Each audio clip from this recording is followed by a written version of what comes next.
Bonjour tout le monde! Et oui, de retour à Montréal après une pause du temps des fêtes au chalet. La neige est de la partie encore une fois, donc on s'installe à l'intérieur et on joue à des jeux de société. C'est pas le choix qui manque. Alors mon actualité ludique, c'est parti!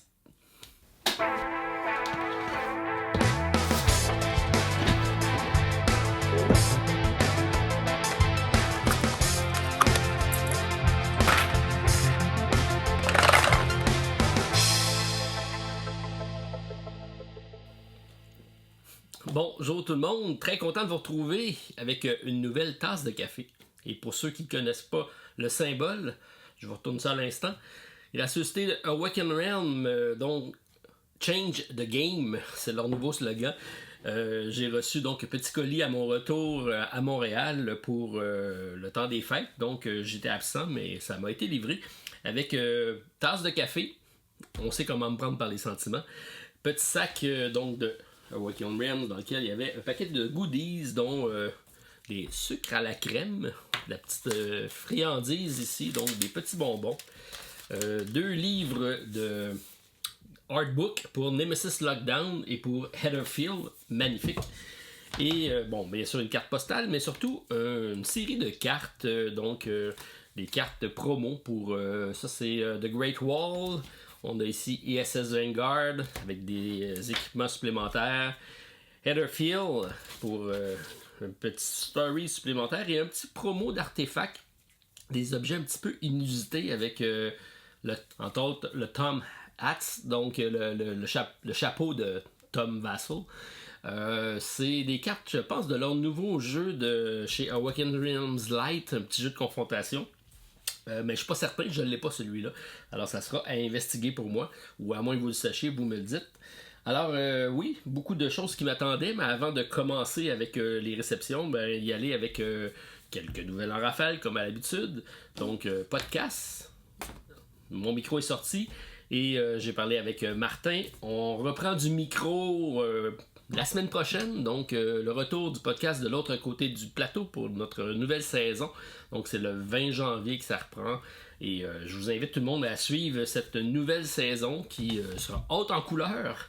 On aime bien ça, faire des controverses de la semaine, mais ça sera pas juste ça. Donc on devrait avoir des invités. J'ai commencé à parler à du monde.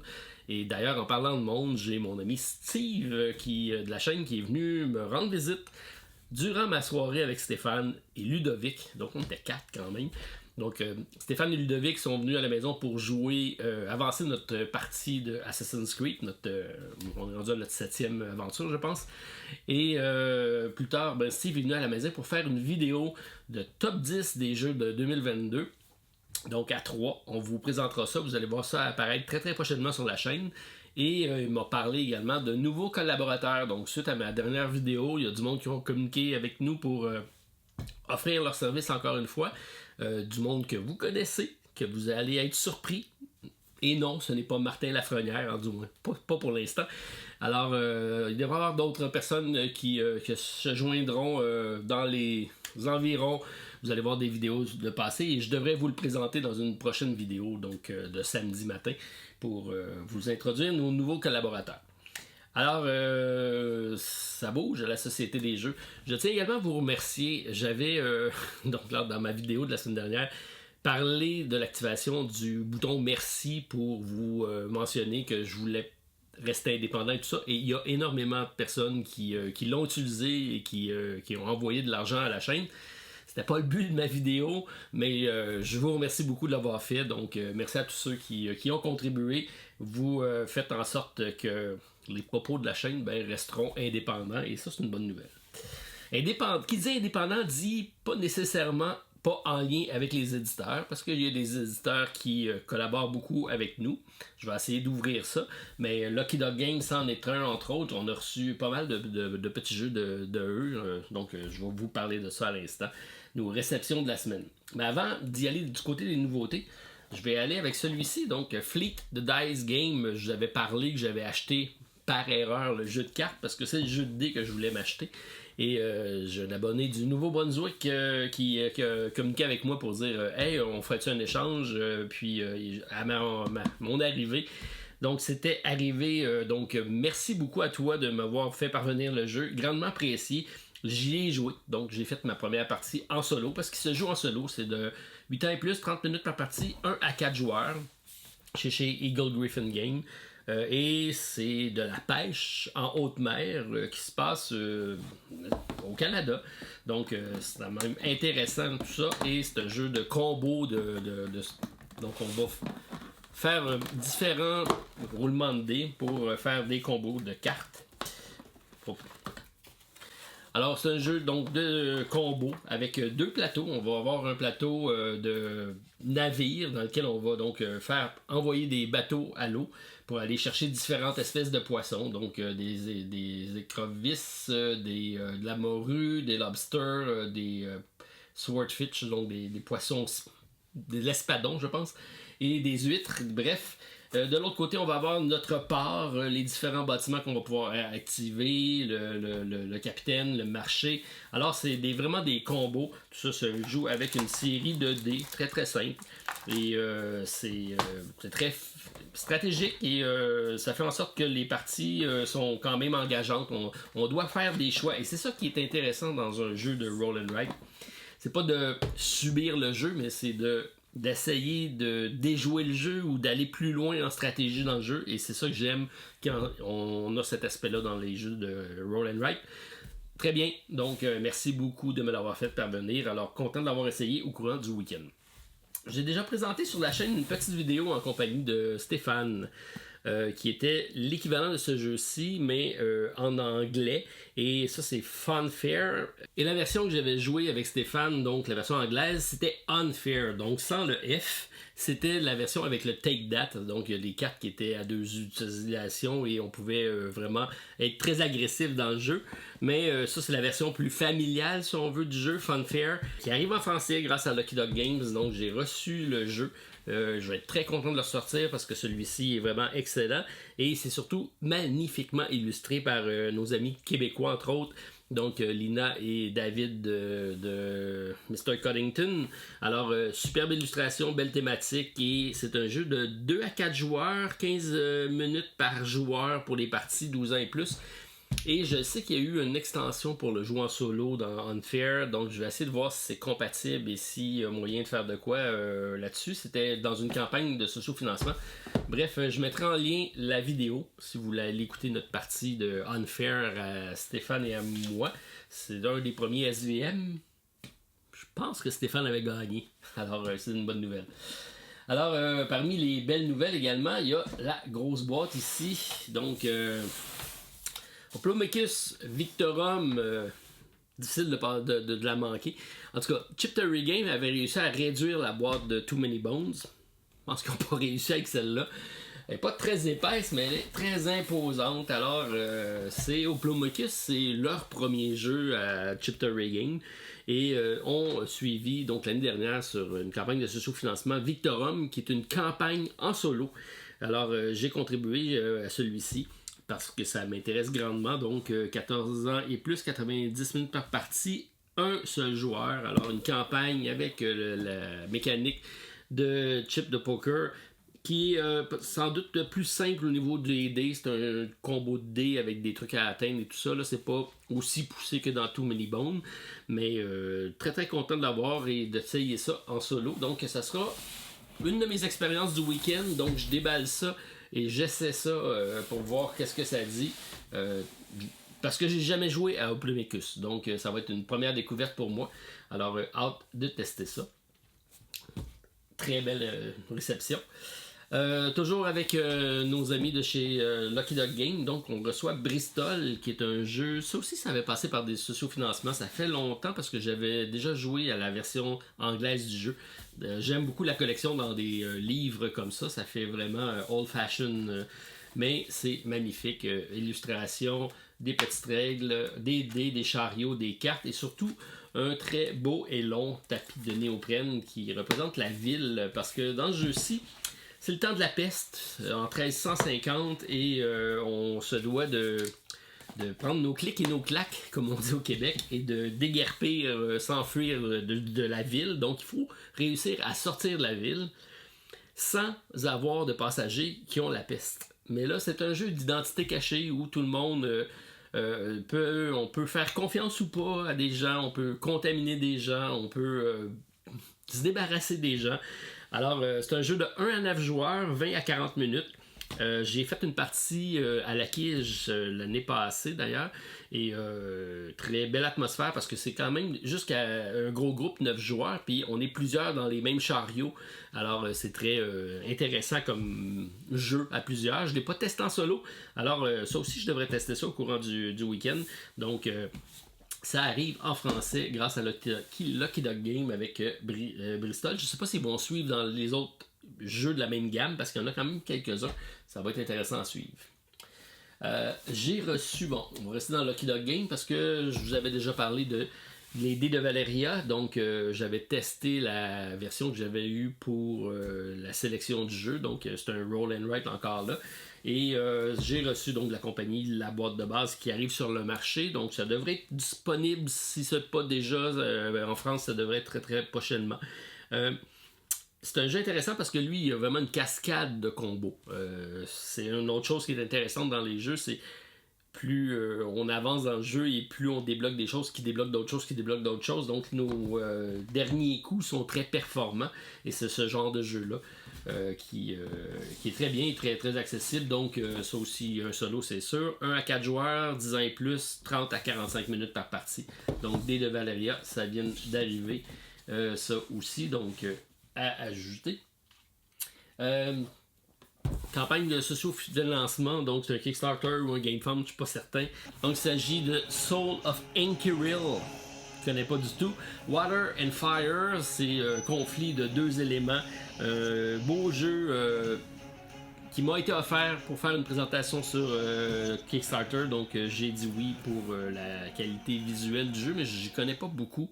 Donc je vais lire ça au courant du week-end pour mettre ça dans ma pile, parce que là, j'ai beaucoup de projets socio-financement à vous présenter. Vous en avez vu arriver sur la chaîne cette semaine. Donc, je vous ai parlé de Cold Byron, jeu de placement d'ouvriers de Michael Kessling, Wolfgang Kramer. Donc, ça a été mis en ligne pas plus tard que cette semaine. J'ai énormément d'autres choses. J'ai Totemix de mon ami François que j'avais rencontré lorsque j'étais au PEL. Il était venu manger avec nous le soir. Il m'avait déjà envoyé son premier prototype qui était en temps réel, mais qui avait été, il n'avait pas été financé. On avait travaillé pour modifier ça. Il est revenu avec un jeu beaucoup plus complet, adapté pour la commercialisation, et ça a été donc une mission accomplie pour lui. Donc c'est un beau jeu d'apparence abstraite, mais c'est un jeu de stratégie très intéressant puisque on va recréer des personnages, donc des forces de différentes natures pour pouvoir se promener sur un terrain et essayer d'endiguer la pollution. Donc on va dépolluer des terrains, on va essayer de refaire des patterns selon le type de scénario, parce qu'il y a plusieurs types de scénarios dans ça. C'est un jeu dans lequel on va jouer avec des dés qui vont venir influencer notre développement de partie. C'est un gros puzzle game. 1 à 6 joueurs, 25 à 45 minutes, 10 ans et plus. Et François avait communiqué avec moi dans le temps des fêtes pour développer le solo, parce que le solo n'était pas disponible directement dans la boîte. C'était disponible en ligne avec des scénarios. Donc c'est totalement sans problème. On télécharge, c'est disponible en français, puis on a le scénario où on y joue. J'ai passé mes commentaires par rapport à son développement. Puis ça a été modifié un petit peu. Il a réessayé de son côté. J'avais pas pu l'essayer, donc j'ai fait ça à distance. Parce que j'avais pas le jeu. Donc François vient de me l'envoyer. Alors très très content. Bien hâte de l'essayer. Autant la variante solo, pour laquelle j'ai contribué, que pour le multijoueur. Alors content que ton projet ait vu le jour et que finalement ça soit disponible sur les tablettes, parce que oui, il a signé une entente de distribution. Donc ça devrait être disponible en France, du moins, pour commencer. Puis au Canada, on verra. C'est à suivre. Je viens de compléter une vidéo qui va être en ligne la semaine prochaine. C'est Nyaros Fallen. Donc c'est un jeu que je pensais assez simple, mais qui est très complet quand j'ai ouvert le matériel, j'ai mis ça sur la table, je dis waouh, il y a du stock là-dedans. Alors, c'est un jeu de confrontation, un duel entre deux chamans qui vont se battre sur une terre flottante pour aller récupérer des terres mystiques. Alors, très mystérieux tout ça. Ça se joue... ils ont pensé à quelque chose de bien, c'est que le jeu de base est très accessible et il y a différents modules pour le complexifier. Donc, il y a le niveau 1, 2, 3, 4 de difficulté. Il y a la boîte pour ajouter le niveau 4 de difficulté, ajouter également un scénario 5, une difficulté 5, et également un mode solo. Alors, un solo avec 7 scénarios, donc des mises en situation à faire avec un bot qui va nous botter le derrière, c'est bien dit. J'ai fait ma vidéo, vous allez voir ça arriver. C'est une campagne de socio-financement qui va arriver dans le mois de février, donc c'est pas pour tout de suite. Mais comme je dois envoyer ma boîte à quelqu'un d'autre pour faire une autre review, donc je me suis dépêché à faire ça. Et donc ça part ce week-end. Surprenant matériel, vous allez voir. Là, j'ai la version de luxe, il va y avoir deux versions, une version Meeple puis une version avec des figurines. Et donc on peut transformer les personnages en chamans en additionnant des masques. C'est très bien, c'est très beau. C'est franchement une belle qualité de production pour un jeu de 2 joueurs, 14 ans et plus, 3.5 sur 5 de complexité, 45 à 60 minutes.